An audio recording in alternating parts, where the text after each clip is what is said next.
So I'm going to be talking about the UCI Behavioral Neuroscience Core. It's so new that it's actually currently under construction, but if you wanted a little bit more information about it, we've developed a website for it. It's www.ucibtc.org, and we have initially started a Twitter handle, so happy to have you guys involved and learn more about it. I'm going to be the director of the UCI Behavioral Core. I'm also the director of the Translational Addiction Laboratory here at UCI. So just a little bit of a background on it. One thing to highlight is that collaboration is at the heart of our story. And in wanting to develop a behavioral neuroscience core at UCI, there's two things that you absolutely need. You need space and you need equipment.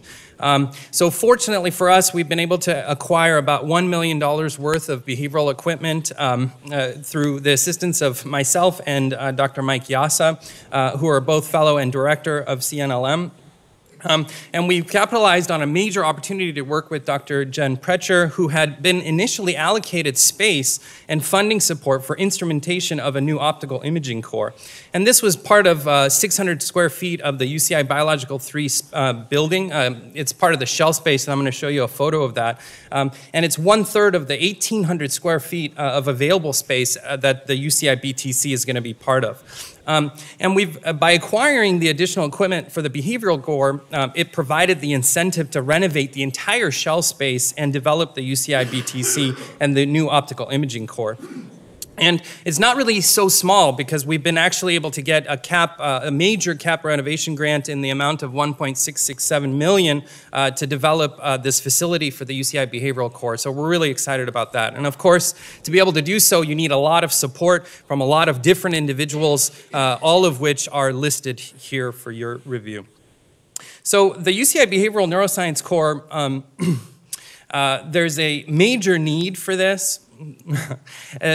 We need a state-of-the-art, high-throughput facility with video monitoring and recording for rigorously testing rodent behavior. This includes cognition, like learning, memory, and attention. We can measure affective measures like emotional, social, motivational functions, and we can evaluate sensory motor functions.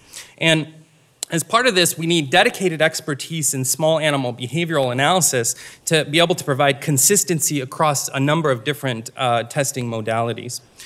So there's great need for the behavioral testing core at UC Irvine, especially for recently hired faculty as well as new recruits. And without a behavioral core, what it inhibits is that it limits you, the investigators wishing to use the behavior in their research projects, because you need funding to be able to develop the behavioral core, and you need space to be able to set up the behavior.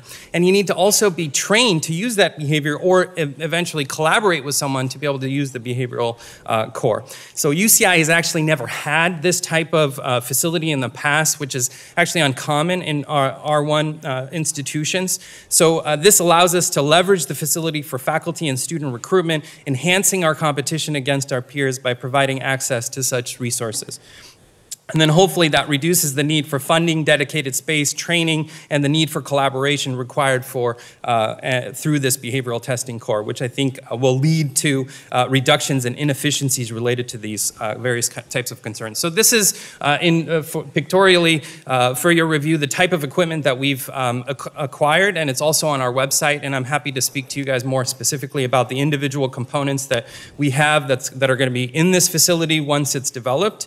And ultimately, as mentioned, we're going to be evaluating anxiety and depression, learning and memory, social behaviors, sensory motor tasks, and we have secured software licenses to be able to run these various types of services.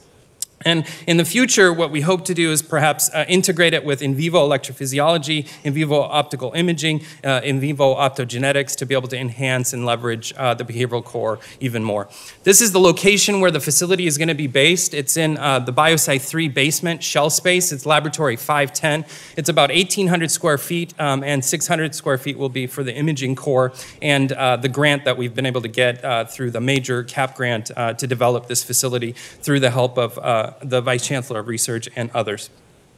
So I'll be the manager of this facility, and then what we aim to do in the future is to be able to develop to have a PhD-trained behavioral neuroscientist to help with the behavioral testing, as well as hopefully a behavioral technician, assistant manager that would assist with the behaviors. And we can, in theory, start to develop a recharge rate where we can either work with you specifically to give you access to the facility based on using the equipment, or we can do the behavior for you at a particular cost, which is modeled after the UCLA Behavioral Testing Core. And in the future, what we hope to do is be able to custom-made optogenetic ferrule implants, in vivo optogenetic integration, in vivo electrophysiology, in vivo optical imaging, and be able to think about a P30 grant very similar to the core grant that the Salk Institute, for example, has to be able to support the core system for behavioral testing. There's several people that are involved that have helped us get to this very moment